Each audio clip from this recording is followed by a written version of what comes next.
اشاعت القراءت YouTube channel کو subscribe کریں اور بیل آئیکن کے بٹن کو کلک کر لیں۔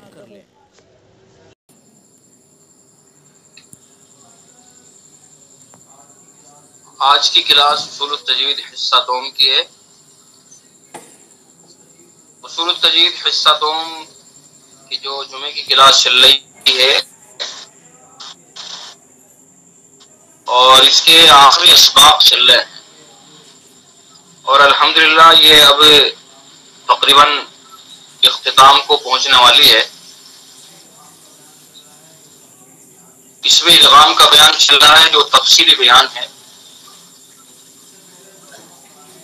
اس سے پہلے جو سبق پڑھا ہے آپ نے وہ لام تعریف کا سبق پڑھا ہے۔ لام تعریف یعنی وہ الف لام جو عربی ناموں کے شروع میں آتا ہے وہ لام تعریف کہلاتا ہے۔ الشمس، القمر، النجم، تو یہ عربی ناموں کے جو شروع میں آتا ہے وہ لام تعریف کہلاتا ہے۔ تو لام تعریف کی دو قسمیں تھیں، اظہار قمری اور اظہار شفوی۔ اظہار قمری کے 14 حروف ہیں، ابغی، حجہ و خف عقیمہ جس کا مجموعہ ہے، اور ان 14 حروف کے علاوہ باقی حروف شمسیہ کہلاتے ہیں۔ لام تعریف کے بعد حروف قمریہ میں سے کوئی حرف آتا ہے تو اظہار قمری ہوگا، یعنی ابغی و خف عقیمہ میں سے کوئی حرف آتا ہے تو اظہار قمری ہوتا ہے۔ اور لام تعریف کے بعد ابغی، حجہ و خف عقیمہ کے علاوہ کوئی حرف آتا ہے تو پھر ادغام شمسی کہلاتا ہے۔ جیسے اظہار قمری کی مثالیں، اظہار قمری یعنی وہ لام جس کو ظاہر کر کے پڑھا جاتا ہے وہ اظہار قمری کہلاتا ہے، اور وہ لام جس کا ادغام کر دیا جاتا ہے وہ ادغام شمسی کہلاتا ہے۔ جیسے والقمری، والقمری الف لام ہے، لام تعریف ہے، تو یہاں والقمری میں لام کو ظاہر کر کے پڑھا جا رہا ہے تو یہاں اظہار قمری ہوگا۔ اور اسی طرح سے والفجری، تو قرآن پاک میں اس طرح کی جو مثالیں آئیں گی، والارضی، جب قرآن پاک آپ پڑھیں گے تو اس طرح کی مثالیں بہت ساری سامنے آئیں گی۔ تو لام تعریف کے بعد جو لام ظاہر کر کے پڑھا جاتا ہے اس میں اظہار قمری اور اس کے حروف ہیں ابغی، حجہ و خف عقیمہ۔ اور اس کے علاوہ والشمس والضحى واللیل، تو جس میں تشدید آ جاتی ہے، یہ تشدید جو آتی ہے نا ادغام کی وجہ سے آتی ہے کہ لام تعریف کا اگلے حرف کے اندر ادغام کیا جاتا ہے۔ والشمس یہاں لام تعریف ہے تو لام تعریف کے بعد ابغی، حجہ و خف عقیمہ کے علاوہ شین ہے تو لام تعریف کا شین میں ادغام کیا، والشمس والضحى۔ لام تعریف کا ضاد کے اندر جو ابغی، حجہ و خف عقیمہ کے علاوہ ادغام کیا تو ادغام ہوگا۔ بہرحال یہ لام تعریف کا قاعدہ تھا اور امید کرتا ہوں کہ آپ اچھی طرح سے اس کو سمجھ گئے ہوں گے۔ اب اس کے بعد بیان شروع ہوتا ہے ادغام کبیر کا۔ اس کے لیے آپ شروع میں جب ادغام کا بیان شروع ہوا تھا تو شروع میں آپ پہنچ جائیں۔ شروع میں آپ نے پڑھا تھا کہ مدغم کے ساکن اور متحرک ہونے کے اعتبار سے مدغم کی دو قسمیں تھی۔ یہ آپ نے پیچھے پڑھا کہ مدغم کے ساکن اور متحرک ہونے کے اعتبار سے ادغام کی دو قسمیں تھی، ادغام صغیر، ادغام کبیر۔ ادغام صغیر وہ ہے کہ جس میں پہلا حرف ساکن اور دوسرا متحرک، پہلا حرف جو ساکن ہے اس کا دوسرے حرف میں ادغام کرنا، یعنی پہلا حرف جو ساکن ہے جو مدغم ہے اس کا مدغم فی میں جو متحرک ہے اس میں ادغام کرنا، یہ ادغام صغیر کہلاتا ہے، اور اس کی پھر تمام اقسام آپ نے پڑھی، اس کی مثالیں آپ نے پڑھی۔ اور دوسرا تھا ادغام کبیر، یعنی اب تک آپ نے جو بیان پڑھا ہے مکمل وہ ادغام صغیر کا بیان پڑھا ہے۔ دوسری قسم ہے ادغام کبیر، یعنی دو حرف، پہلا بھی متحرک اور دوسرا بھی متحرک، پہلے کا دوسرے میں ادغام کرنا، اور جس کا سبب تماثل ہو، یعنی ایک حرف مکرر ہو، پہلے کا دوسرے میں ادغام کر دینا، پہلا بھی متحرک دوسرا بھی متحرک، یعنی مدغم بھی متحرک اور مدغم فی بھی متحرک، تو مدغم کا مدغم فی میں ادغام کرنا یہ ادغام کبیر کہلاتا ہے، ٹھیک ہے۔ اور اس کی وہاں ایک مثال دی تھی، لیکن اس کے علاوہ بھی اور مثالیں ہیں، تو اس کو اس سبق کو کتاب کے اندر پڑھ لیتے ہیں آج کا۔ یہ ادغام کبیر ہے، اور ادغام کبیر کا یہ چھوٹا سا بیان ہے، اس کے بعد پھر حمزہ کا بیان شروع ہوگا، تو ادغام کبیر کا بیان کتاب کے اندر پڑھ لیتے ہیں۔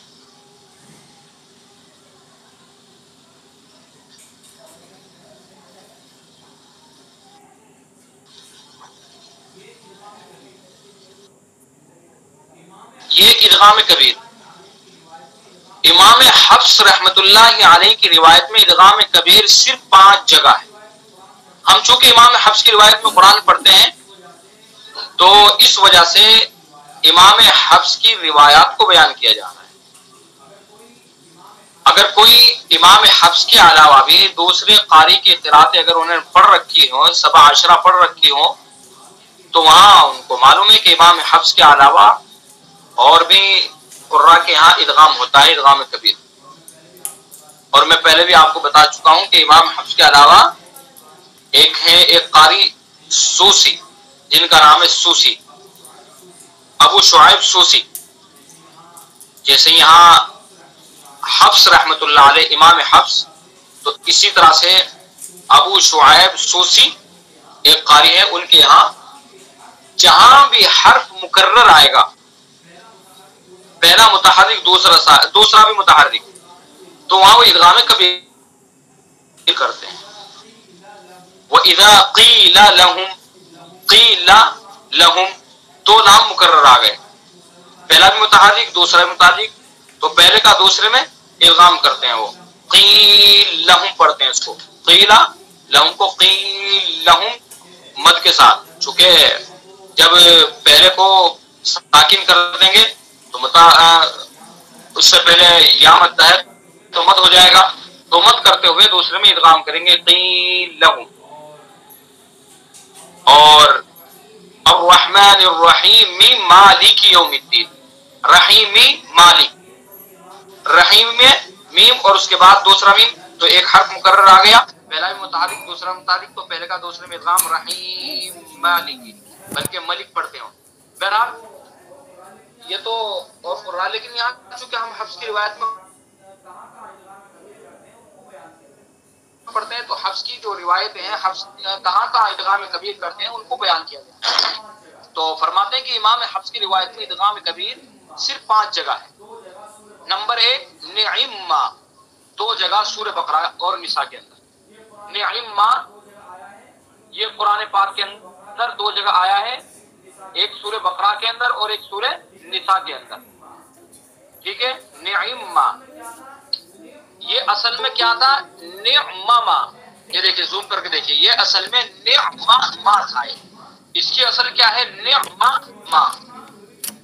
تو نعمما 2 حرف مکرر آ گئے، پہلا بھی متحرک اور دوسرا بھی متحرک، تو امام حفص نے یہاں اس میں ادغام کیا ہے، نعمما پڑھ دیا اس کو، نعمما، نعمما تھا تو نعمما اس کو پڑھ دیا ہے، ادغام کر دیا، پہلے کا دوسرے میں ادغام کر دیا۔ تو پہلا حرف ہے نعمما، جو نعمما تھا تو پہلے میم کا دوسرے میں ادغام کیا، ٹھیک ہے، نعمما۔ نمبر 2 اتحاجونی،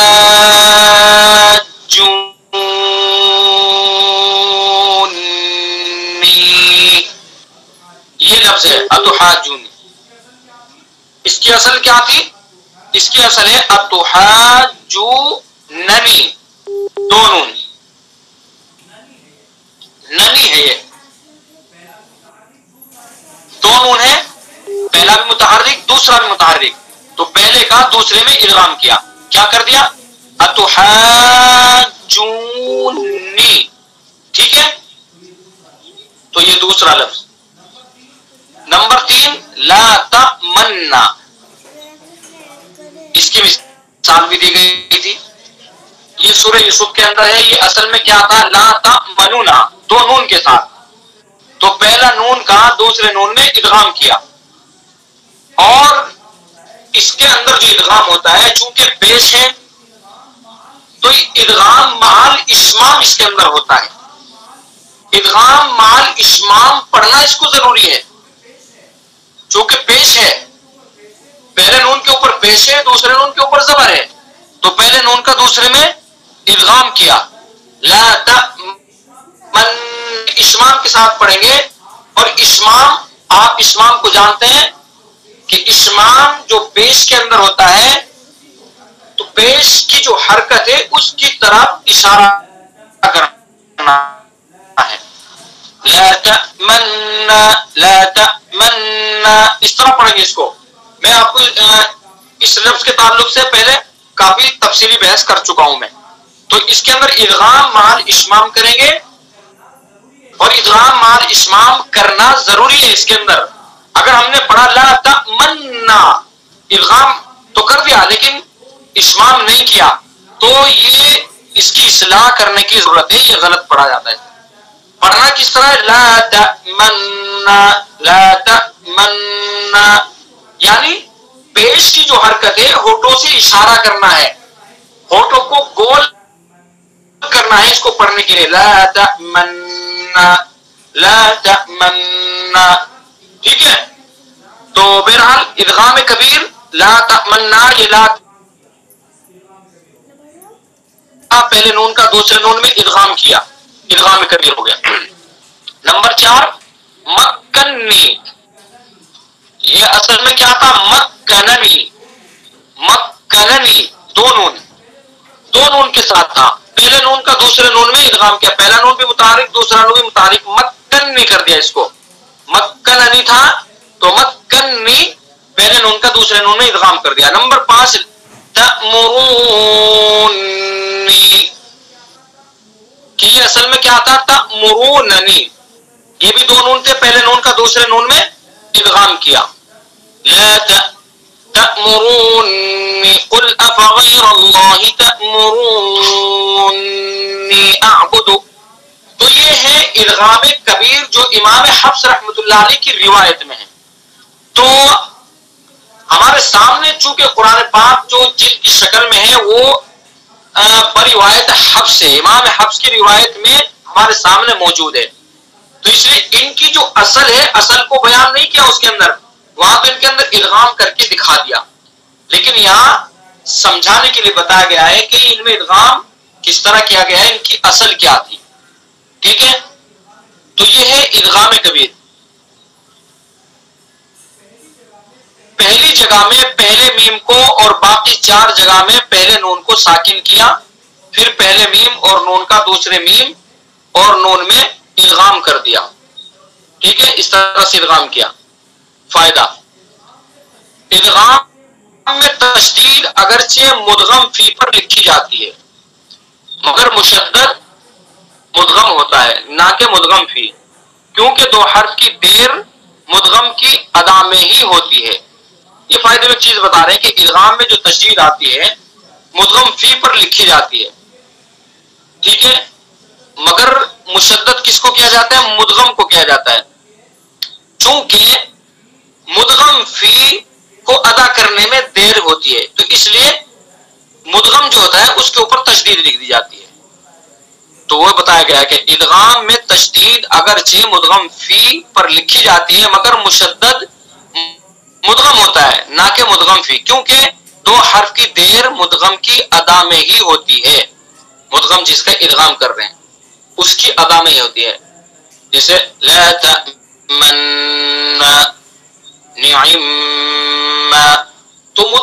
کو ادا کرنے میں دیر ہوتی ہے تو اس لیے تشدید مدغم کے اوپر لکھ دی جاتی ہے. لیکن تشدید میں ہمیں نہیں جانا، ہم نے تو جب قاعدہ پڑھ لیا ہے تو اس قاعدے کے مطابق ہمیں اس لفظ کو ادا کرنا ہے. یہ تو تشدید چونکہ قرآن پاک کے اندر جو لکھا ہوا ہوتا ہے تو تشدید وہاں ہوتی ہے، تو اس وجہ سے اس بات کو بتا رہے ہیں. اب آگے ادغام اور مشدد کی تشدید میں فرق بتا رہے ہیں. ایک تو ہو گیا ادغام، چونکہ ادغام میں بھی پہلے کو دوسرے یعنی مدغم کو مدغم فی کے اندر مدغم کا مدغم فی کے اندر جو داخل کیا جاتا ہے تو تشدید آتی ہے، تو وہاں بھی تشدید ہوتی ہے، اور مشدد حرف ہوتا ہے اس کے اوپر بھی تشدید ہوتی ہے. تو مدغم یعنی ادغام اور مشدد کی تشدید میں فرق کیا ہے؟ اب مثلا یہ دیکھ لیجئے اوپر ہی کہ نعما، نعما میں ادغام ہے، تو نعما میں ادغام ہے، یہاں بھی تشدید ہے. اور اسی طرح سے عما وتب یہاں بھی تشدید ہے، یہ مشدد حرف ہے، یہاں ادغام نہیں ہے. جیسے عما اس میں ادغام نہیں ہے، یہ حرف مشدد ہے. وتب ادغام نہیں، یہ حرف مشدد ہے. لیکن نعما اور من یعمل من ربک یہاں بھی تشدید ہے، لیکن یہاں تشدید کس وجہ سے ہے؟ وہ ادغام کی وجہ سے ہے. تو ادغام اور مشدد کی تشدید میں کیا فرق ہے وہ بتا رہے ہیں کہ تشدید ادغام میں بھی ہوتی ہے اور مشدد میں بھی.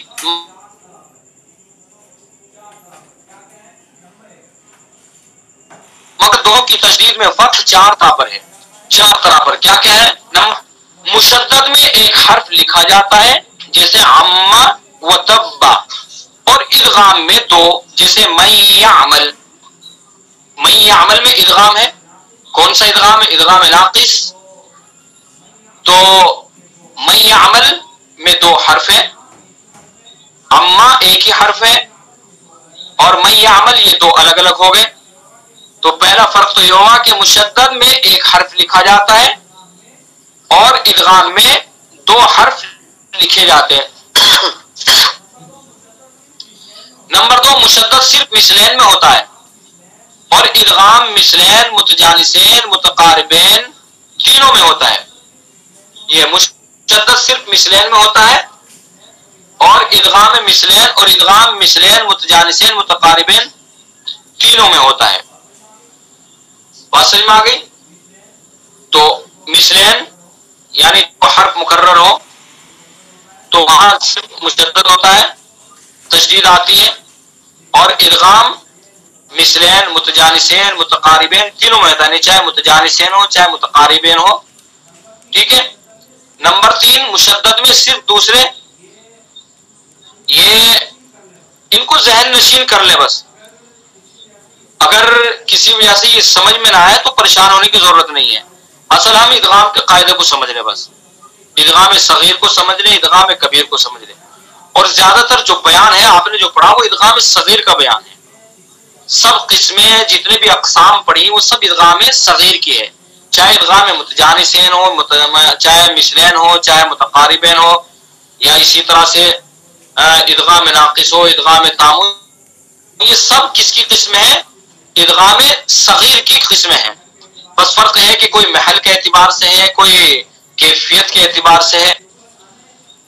تو بس ہمیں ادغام کو سمجھنا ہے، ادغام صغیر کو اور ادغام صغیر کے اقسام کو اور ادغام کبیر کو.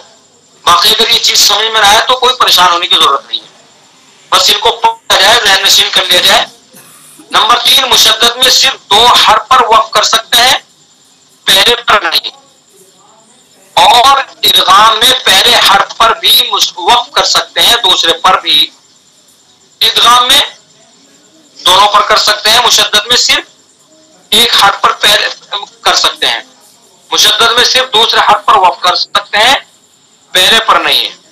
اما جیسے اما اگر ہمیں وقف کرنا ہے تو اما پر تو کر سکتے ہیں ایک حرف پر، جس کے اوپر تشدید ہے. پہلے پر جس کو اس کے اندر ملایا جا رہا ہے اس کے اوپر وقف نہیں کر سکتے. اور اس کے بالمقابل جو ادغام ہے، ادغام کے جو پہلا حرف ہے اس کے اوپر بھی وقف کر سکتے ہیں. وہ چونکہ 2 الگ الگ ہیں تو اس لیے اس پر پہلے پر بھی کر سکتے ہیں، دوسرے پر بھی کر سکتے ہیں. وہ ایک الگ بات ہے کہ کرنا چاہیے یا نہیں کرنا چاہیے.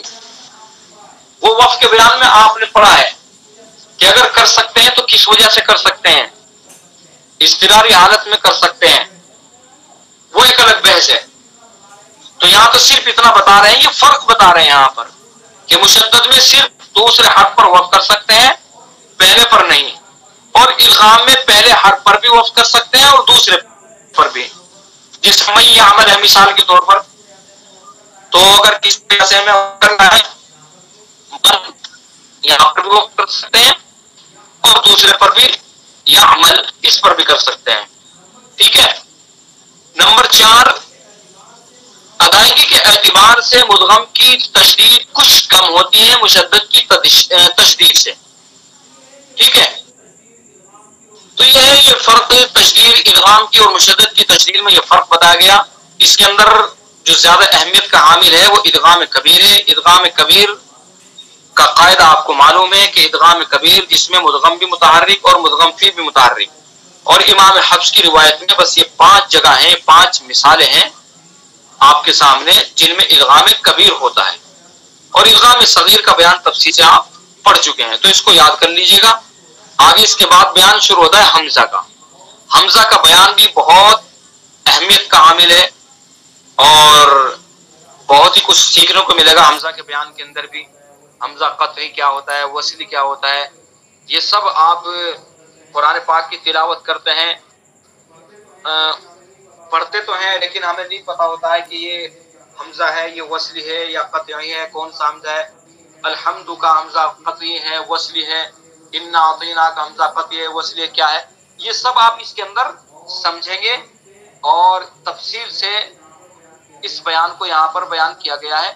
تو انشاءاللہ اس کو اگلی کلاس کے اندر شروع کریں گے. تو یہ حمزہ کا بیان ہے اور اس کے بعد پھر اجتماع ساکنین ہے، بعد بس یہ کتاب مکمل ہو جائے گی. بس 2 بیان صرف باقی ہیں، ان 2 بیان کو آپ سمجھ لیجئے گا اور ان کو ذہن نشین کر لیجئے. اشاعت القراءت یوٹیوب چینل کو سبسکرائب کریں اور بیل آئیکن کے بٹن کو کلک کر لیں.